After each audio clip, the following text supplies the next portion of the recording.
Ciao a tutti, oggi parliamo, o meglio, rispondiamo a una domanda anch'essa importante: se la sterilizzazione previene i tumori mammari. Abbiamo risposto già alla domanda se la gravidanza preveniva i tumori mammari. Vi consiglio di andare a vedervi il video, non so se vi apparirà alla fine o comunque nella playlist lo potete trovare. Abbiamo visto che la gravidanza non può prevenire i tumori mammari. Vi consiglio di vedere il video per la spiegazione.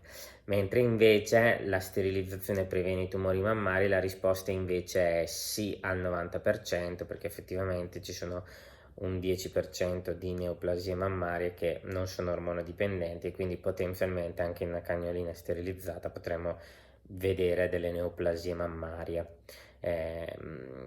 Però la verità è che sia io che molti altri colleghi, quando sterilizziamo cagnoline o prima del primo calore o tra il primo e il secondo calore, raramente poi vediamo neoplasie mammarie quando sono anziani, quindi potenzialmente la frequenza dei tumori mammari nelle cagnoline sterilizzate è veramente minima. Quindi sterilizzando la cagnolina effettivamente si riduce questo problema, questo importante problema sia economico e sia di salute del cane, e quindi noi veterinari tendenzialmente consigliamo la sterilizzazione per evitare chiaramente che poi vi trovate magari a 10 anni a dover operare la cagnolina, togliere 2 file mammarie, sterilizzarla, una cagnolina che poi necessita ovviamente di controlli ancora più approfonditi, quindi un costo elevato ad un problema che ormai conosciamo. Quindi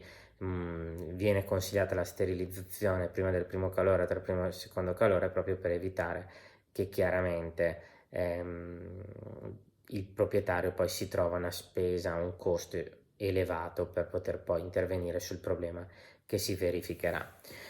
La domanda che alcuni potrebbero farmi è: ok, non l'ho sterilizzata prima del primo calore, non l'ho sterilizzata prima del primo e secondo calore, quindi ormai è troppo tardi.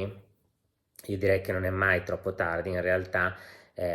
Quindi se a 4 anni non l'avete ancora sterilizzata, il consiglio è comunque quello di sterilizzarla per comunque ridurre l'incidenza, proprio perché andate a togliere la benzina di questi tumori, ovvero gli ormoni sessuali, e quindi fondamentalmente andate a ridurre il rischio. È chiaro che tendenzialmente gli studi non parlano dei primi 2 calori, di sterilizzare i primi 2 calori per ridurre, non dicono al 100%, perché in medicina al 100% non esiste, però a un 90% l'incidenza dei tumori mammari. Sterilizzandola a 4 anni non è garantito assolutamente nulla, però anche lì un piccolo tumore senza l'azione del progesterone, senza l'azione degli ormoni, tendenzialmente è meno pericoloso rispetto a una cagnolina intera che magari fa gravidanze isteriche, che magari voi non vi accorgete neanche, e quindi poi vi trovate la cagnolina piena di tumori. E quindi è molto importante, secondo me, anche se non si è sterilizzata da giovane, pensare sempre alla sterilizzazione prima che avvenga il problema, prima che vi troviate la cagnolina piena di tumori. Questo è un mio consiglio.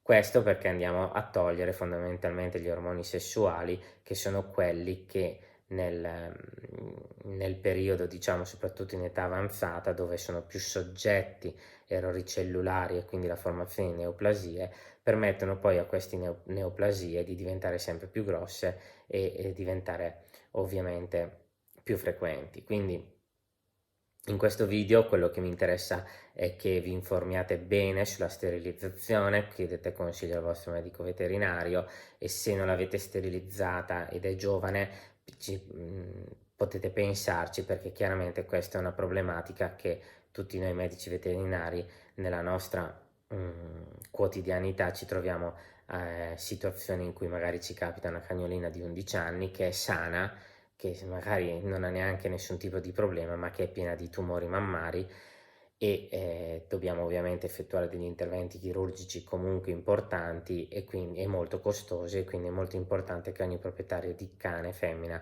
si informi su questa patologia. Spero che questo video vi sia piaciuto e vi sia utile. Se volete iscrivetevi al canale e ci vediamo alla prossima.